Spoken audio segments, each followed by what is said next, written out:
It's the year 2023 and still an opportunity to say Happy New Year. And that's how we welcome you to this edition of Business Week. I am Kelly Egiga and I'm reaching you from Lagos, Nigeria's commercial capital.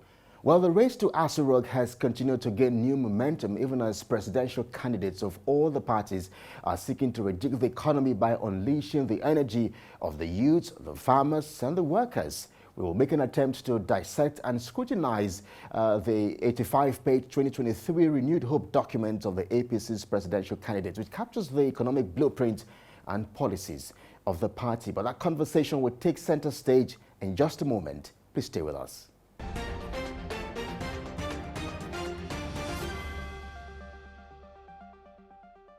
It is the political campaign season in Nigeria, featuring rallies, meetings, and town halls. This is another of such gathering put together by the Nigerian Economic Summit Group, NESG, to provide an opportunity to engage with presidential candidates on the state of the Nigerian economy and discuss strategies to tackle the core issues, debarring growth and development. Present in this room are business leaders, private sector players, local and foreign investors, politicians, and key players in Nigeria's business environment. That you might want to explore further. Chairman of the Nigerian Economic Summit Group, Mr. Nii Yusuf, explains that key issues capable of shaping the economic trajectory need to be at the center stage in political campaigns, dialogue sessions, and all engagements leading to the general elections. Considering the enormous challenges facing us as a nation and comforting our economy, it is evident that the new government from 29th of May 2023 must be ready for office from day one and be ready to demonstrate an understanding of the issues and be capable of appointing the most competent people to key positions that can hit the ground running. The presidential candidate of the All Progressives Congress, Asuquo Bola Ahmed Tinubu, took his time to highlight some notable challenges facing the business environment and investors' confidence in Nigeria. I do not embrace the conventional wisdom that physical deficits by the national government are inherently bad. All government, especially this era of fiat currency, run circular budget deficits. This is an inherent part of modern governance. The most powerful, wealthiest government run deficits as do the poorest nations. Look at Japanese example with high government borrowing and low inflation. The real issue is whether the deficit spending is productive or not. After a detailed presentation, Mr. Tinubu also answered questions and took comments from the audience. Look at the bottleneck on the PIA itself. The one that we have right now. Untie the bottleneck. Make accelerated action. You have proposals you submit today, you must have a timeline for the approval of that project.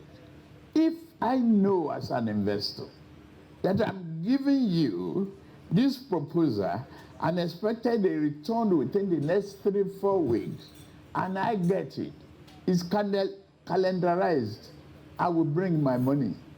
The ultimate aim is to ensure better macroeconomic stability by accelerating inclusive growth and job creation across Nigeria. Well, thank you indeed for staying with us here on Business Week. Now, let's head on to our big conversation. Just when a number of patriotic Nigerians were beginning to express concerns about the ethno-religious nuances of the messaging in the 2023 campaigns, the presidential candidate of the APC, Asuquo Bola Ahmed Tinubu, some weeks ago launched the 85-page Renewed Hope document envisioning the roadmap for governance if he and his running mate eventually are elected. But the document, it appears, should help to fundamentally refocus discussions and conversations on the real issues indeed about the future of Nigeria, especially when you look at the economy, national security, infrastructural and social development.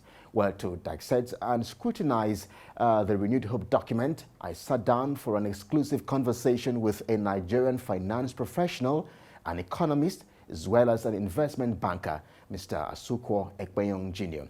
Well, Mr. Ekpeyong Jr., among other achievements and appointments, was a former Commissioner of Finance in Cross River State and now the APC's Southern Senatorial candidate in that state. Take a look.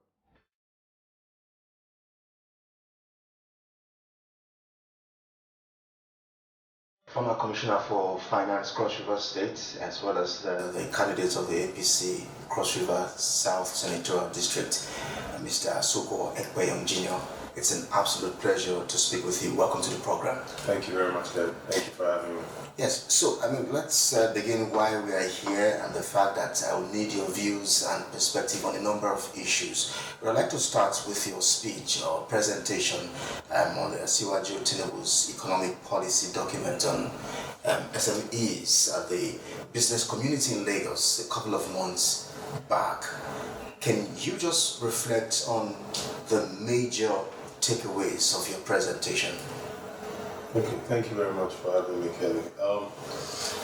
My presentation was focused on the small, medium enterprise sector of Nigeria. It's, as I said at that presentation with the business community in Lagos, it's the heartbeat of the economy. If a small and medium enterprise is properly energized, it will serve as a catalyst for growth, economic growth in any country. In Nigeria today, we have a large number of SMEs in terms of the percentage of them operating in the Nigerian economy. But the contribution to the gross domestic product is comparatively small. The quick way to expand the economy, energize the economy, would be to grow the SME sectors in geometric progressions in leaps and bounds. And that can be done through adequate financing, through skills acquisition, and just generally creating safety measures to ensure that SMEs can scale, can grow, and contribute positively to the GDP of Nigeria. Let's move on and just get to talk about the document, 85-page economic blueprints of your candidate. The blueprint is proposing a 10% economic growth targets. There are questions as to if this target is even achievable or possible. But then again, one also wonders, with the current state of Nigeria's infrastructural deficit, 20 to 25% gross domestic, so just how much of a possibility is this target? I think in life, the most important thing for overachievers or for people that achieve is that they are quite ambitious in their goals. I've never met a man who scored an A who went out to score a C or was preparing to score a C in an exam. Where we are in Nigeria, we need a growth in the economy, and the APC's 10% economic growth is one of the most ambitious I've seen for any of the political parties, and it's what is required for the time. There's been 2 recessions under the current administration. It's important to understand the global dynamics, the COVID-19 pandemic, the recessions that have been instigated by the war in Europe, amongst other things, and this has greatly dampened the growth of the Nigerian economy. So the Tinubu-Shettima administration coming will have to hit the ground running, looking at 10% growth. You speak about the infrastructure deficit, the gap in infrastructure. You are quite right in terms of your statistics, the approximate figures you give it. But it is in trying to bridge this infrastructure gap that you create economic growth. Because if you are aggressively pursuing a policy of bridging the infrastructure gap, you will be awarding contracts, you will be engaging with the manufacturing sector, you will be engaging with the construction sector. That leads to employment, that leads to growth in money in circulation, and that general multiplier effect which leads to further economic growth. Is as government spends, there's disposable income increases, demand increases in the economy, which leads to further increase in production, which leads to further employment. So the cycle continues and the economy starts to grow. So is in the process of bridging the infrastructure gap, which are one of the many policies the Renewed Hope Manifesto speaks to, that you actually start creating the catalyst for the 10% economic growth in the economy. We'll see how that goes. Other issues, of course, in that document is the fact that the document, of course, correctly singles out the digital economy as one low-hanging fruit for foreign exchange earnings. However, some experts and analysts believe that Nigeria's potential in this regard was perhaps underestimated, and the argument is the fact that it consists of the fact that we are a latent cyber power. We are the seventh highest largest internet user in the world. About 104.4 million users in the world. We have a big advantage, of course, in our young, huge, and very fluent population. So I wonder, do you think this perhaps, do you subscribe to the argument? Let me just say this, I love critics, especially what I love more is constructive criticism, but it's strange that in one breath, right, the critics have said the 10% economic growth was too ambitious. In another breath, they are saying that the figures or the estimates for the digital economy is understated. So, It's a balance. Where would you have it? I mean, so yeah. If it's understated, then it's a good thing. It means we'll surpass our targets, we'll surpass our goal. The digital economy is a major and untapped resource in Nigeria. We have a lot of young people that are very literate, computer literate. They are very tech savvy.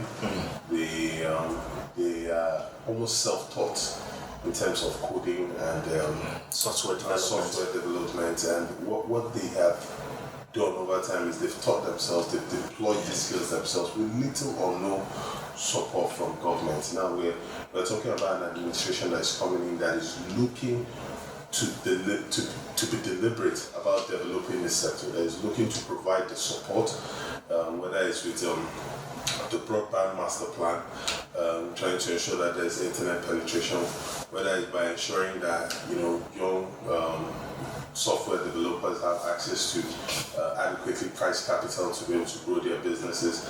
But the ultimate goal is to ensure that Nigeria can start exporting jobs. And what I mean is a man sat in Calabar who has self-taught himself in coding can provide services to a company in Silicon Valley all the way across the globe, and is earning revenues in USD and is generating income for the country. So that is what this part of the manifesto speaks to. It speaks to enabling our young, burgeoning tech startups and young coders and software developers to go into the market to survive, and not just survive but thrive exponentially. And of course, another very critical part of the Renewed Hope 2023 document is the part that captures budgeting. I mean, Mr. President has only just given his accent to the 2023 budgets, but page 14, of course, which captures Asiwaju Tinubu's position on budgeting. That's of the Renewed Hope. Of the Renewed Hope, okay. Yes, and perhaps you may allow me to read that to you. Open quote, it says, budgeting costs on basis of our annual budget and fiscal policies, I remember that. Largely on the dollar value of projected oil receipts. And not only does this practice artificially restrict the federal government's fiscal latitude, it also attracts the nation's attention towards a single source of fiscal receipts to the detriment of others, end quote. I mean, but your presidential candidate was also quick to profess solution. Okay. And in his words, he says, quote, to achieve optimal growth in the long term, we must rid ourselves from this limitation, and we can go on and on and on. But I kind of agree with this, the position of your presidential candidate. I mean, one wonders how perhaps you would respond to these paradigm shifts. Is it a possibility? It is. And when you say a possibility, you make it seem as if it was never done before. We budgeted beyond our revenues from the oil and gas sector in the past, maybe decades ago. And that is the new vista, that's the new vision in which Tinubu Shettima administration will operate. It's akin to saying, and I don't want to be overly simplistic, but if you had multiple income streams, not just your salary, and you were budgeting just off one income stream, you put a lot of focus on that income stream and you try and build it to the detriment of the other income stream, and that is what Tinubu speaks to. Nigeria has become somewhat of a mono economy because it's focused on oil and gas. It focuses its budget purely based on, or focused majorly on the income from the oil and gas sector, barrels per day, the barrel price per barrel for crude, and this limits us in terms of our growth and what we hope to achieve. What Tinubu is saying is we should think about what, as a country, we would like to achieve in the course of that year, and go out, budget for it, and then work backwards to ensure that the revenues or the incomes are available to achieve that budget. And I think that over time in Lagos, they've done that. I think if we were to say Lagos, so for most states in Nigeria, most states in this federation, their major source of revenue is the federation accounts.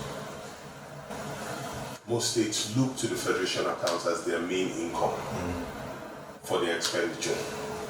But what Tinubu did in Lagos was to make the federation accounts take a backseat. They focused on what they needed to achieve to grow the economy, what they needed to do to bridge the infrastructure gap, what they needed to do to give a better standard of living to Lagosians. And then they went backwards and ensured that they could get that revenue available to meet those expenditure items. And so over time, we ended up seeing the federation accounts becoming a smaller and smaller percentage of their actual budget in terms of expenditure.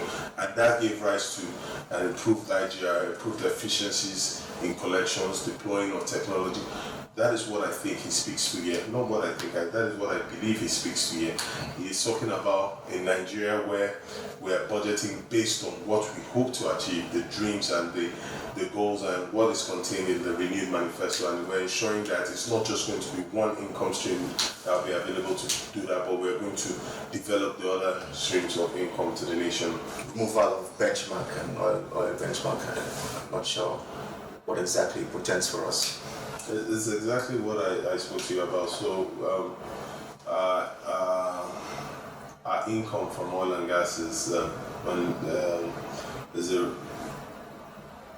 basically the volume of oil we produce and the benchmark price for oil per barrel or per barrel of crude. A removal of that is just saying you're removing the limitations on what you think you can earn, and then going forward and planning based on what you hope to achieve over the course of the year, and then working to ensure that you provide the revenues, you develop the other revenues that accrue to the country, and execute your budget. How do you respond to critics who say perhaps even the oil and gas sector was mentioned in passing in Asuquo's Renewed Hope documents? Was that a deliberate action, or was it perhaps to focus on other aspects, the non-oil sector perhaps? Kelly, we are both young men, but we know of a Nigeria where the president said Nigeria has so much money, the problem is what to do with it. These were times before when the country had been built off our agro resources. Our country was producing, had a lot of operations in terms of the real sector, the manufacturing sector. Nigeria would produce household goods that we consumed. But we've gone to a period where we have focused on oil and gas so much that, and oil and gas servicing that, to the detriment of every other sector in this country. And what that has done is we produce or we drill for crude, we put it in ships, we send them out, we bring back the refined products, and then everything else that we consume, we import. The pressures of that on our balance of payment, the pressures of that on our currency, in terms of the value of our currency, is tremendous. If everybody speaks to oil and gas sector, I think the less light we shine on it. I'm not saying throw the baby with the bathwater. No, we're going to. There's the PIA. We are going to build on that, but we are going to ensure that that is not the focus of the administration. The administration is going to build other sectors. The agro sector, we're going to ensure a lot of industrialization. We're going to focus on the digital economy. There are countries that are performing very, very well based on leadership and with less reliance because they don't have as much natural resources. We are blessed with a lot of an abundant natural resources, but we are focused on one resource. I think it's time. This administration is prepared and it's ready to build the other resources that we have been blessed with. I was just going to ask, perhaps practically, how do we intend to transform our economy from being an import-based economy to an export-based economy? I mean, so we need to start. We need to stop with the notion of taking things off the ground or taking things off trees and just shipping them out. So we need to start with processing. We need to build a lot of processing capabilities, a lot of processing capacity. We need to transfer knowledge. So especially when you start off with the agro sector, we need to go focus a lot more into agro processing. Whether it's your cocoa, whether it's your rice, whether it's your oil palm, we need to focus and ensure that whatever we are cultivating, whatever we are harvesting, whatever we are mining, whatever resource we are taking from the abundance that God has given us, we add value to it, we process it, build capabilities and export it. That is only when it's the processing, that's where the value is and that's where the income is. And when you start that, you start building internally capabilities of processing other things, and then you create an economy that is self-reliant on what it produces. You know, you eat or you consume what you produce. That helps to build the local economy. That helps to strengthen the naira against other currencies. So, for a start, the administration is focused on building on agro-processing, agro-industrialization, building the evacuation corridors, whether by land, by air, or by sea, to ensure timely evacuation of these products. let's stray away from the documents for a moment and speak about you and your vision for your senatorial district. I mean, I've seen for myself, and the word on the streets confirm just how passionate you are about your people. Talk to us from that window about your economic blueprint for your senatorial zone, and just how you intend to make every household perhaps better. I'm not sure I would call it an economic blueprint per se, because it's not an executive position that I'm running for. I'm running for a legislative position. But what I would call it is my pledge, my commitment to my constituents, the people of the Southern Senatorial District. I intend to lead and to ensure the first thing you need to ask yourself is, what's the role of a senator?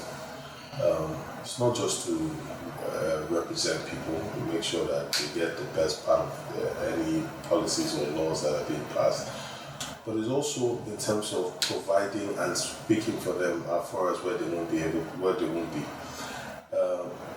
My focus my focus is what brought me into public service in the first place. Well, perhaps a fine place to anchor a conversation with you, former Commissioner for Finance, Cross River State, as well as the candidate of the APC in the Cross River State Southern Senatorial District, Mr. Asuquo Ekpeyong Jr. Thank you indeed for your insights, analysis, and perspective of the program. Thank you very much, Kelly. Thank you for having me, and I look forward to coming back on this program on February 26th, where you will, I think you'll congratulate me.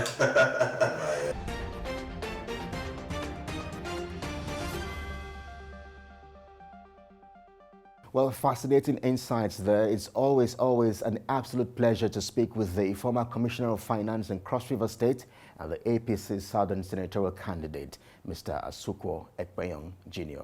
And that exclusive conversation does it for us here on this edition of Business Week. I'll see you again next time. I am Kelly Egiga. Bye now.